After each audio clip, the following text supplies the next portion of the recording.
Izin memperkenalkan diri, nama saya Anissa Kurniasi dari Pendidikan Khusus Angkatan 2019. Yang terhormat kepada Ibu Isti selaku dosen pengampu mata perkuliahan studi kebencanaan.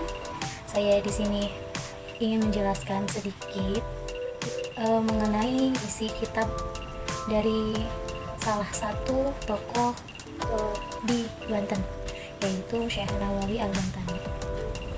Salah satu kitabnya adalah yang saya ambil di sini, kitab Kasyifatus Sajjah. Saya mengambil bab rukun-rukun Islam.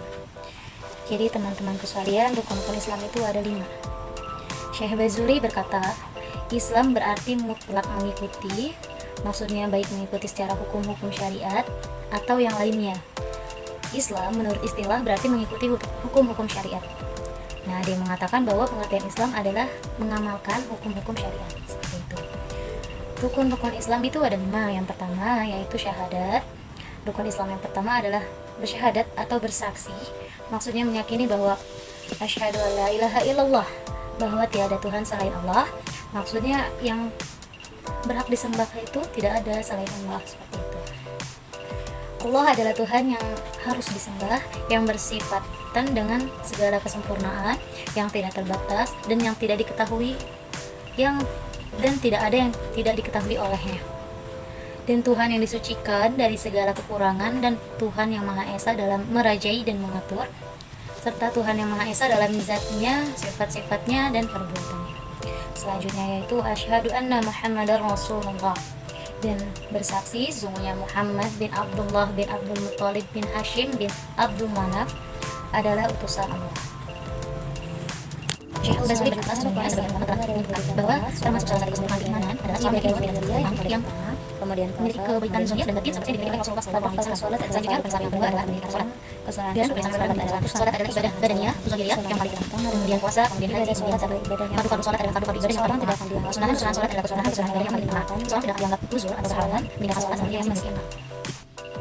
Adapun ibadah-ibadah badaniyah qalbiyah seperti keimanan, makrifat, tafakur, tawakal, sabar, rozak, ridha, dan dengan qadha dan qadarnya dari Allah, cinta Allah Ta'ala, taubat, dan membersihkan hati dari kotoran-kotoran seperti tamak dan lainnya, maka lebih utama daripada ibadah-ibadah badaniyah zahirah, bahkan lebih utama daripada sholat, karena telah ada keterangan hadis, yaitu tafakur selama 1 jam saja adalah lebih utama daripada ibadah selama 60 tahun. Yang paling utama daripadanya semuanya adalah keimanan. Selanjutnya rukun Islam yang ketiga yaitu membayar zakat. Nah, maksudnya adalah memberikan zakat kepada mustahik yang ada sesegera mungkin ketika memungkinkan memberikannya, serta wajib meratakannya. Dalam artian semua mustahik yang ada mendapatkan bagiannya. Selanjutnya rukun Islam yang ketiga, puasa Ramadan. Puasa Ramadan diwajibkan atau difardukan pada bulan Sya'ban tahun 2 Hijriah. Setelah mendapat perintah kewajiban, Rasulullah Shallallahu Alaihi Wasallam berpuasa sebanyak 9 kali di bulan Ramadan, 1 bulan dari mereka. Beliau berpuasa penuh dan 8 bulan sisanya beliau tidak berpuasa penuh.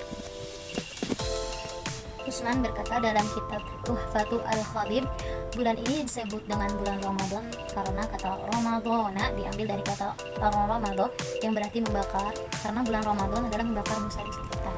Ahmad Muqri berkata dalam Al-Misbah, Ramadhana adalah nama bulan tersebut disebut dengan nama Ramadan karena asal artinya sesuai dengan Ar-Ramadan yang sangat-sangat panas. Bentuk jamak dari Ramadan adalah Ramadanata dan Ar-Midha.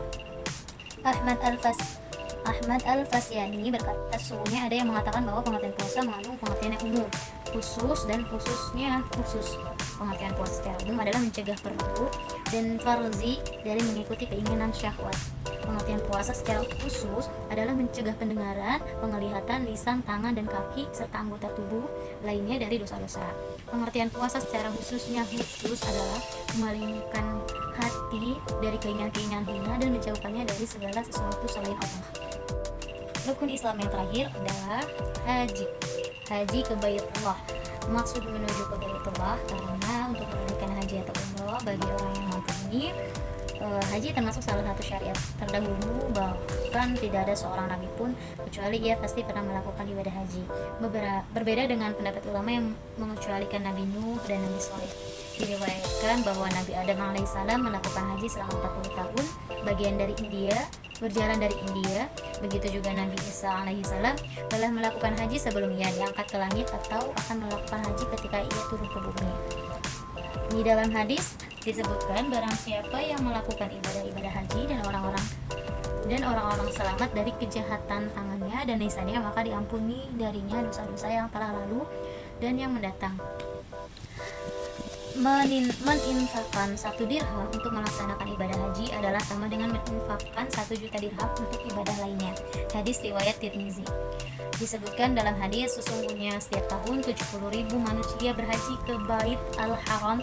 Ketika mereka kurang dari 70.000, maka Allah akan melengkapinya dengan para malaikat, dan ketika mereka lebih dari 70.000, maka Allah akan berbuat sesuai hendaknya. Dan sesungguhnya Bait Al-Makmur yang berada di langit keempat dijadikan tempat haji bagi para malaikat sebagai manusia berhaji ke Bait Al-Haram. Ya teman-teman, mungkin cukup itu yang bisa saya jelaskan sedikit mengenai rukun Islam menurut kitab Kasyifatu Sajjah karya Syekh Nawawi Al-Bantani. Rukun Islam itu ada di mana yang tadi sudah disebutkan. Terima kasih teman-teman karena sudah menonton video ini. Kurang dan lebihnya mohon maaf. Wabillahi taufiq wal hidayah, wassalamualaikum warahmatullahi wabarakatuh.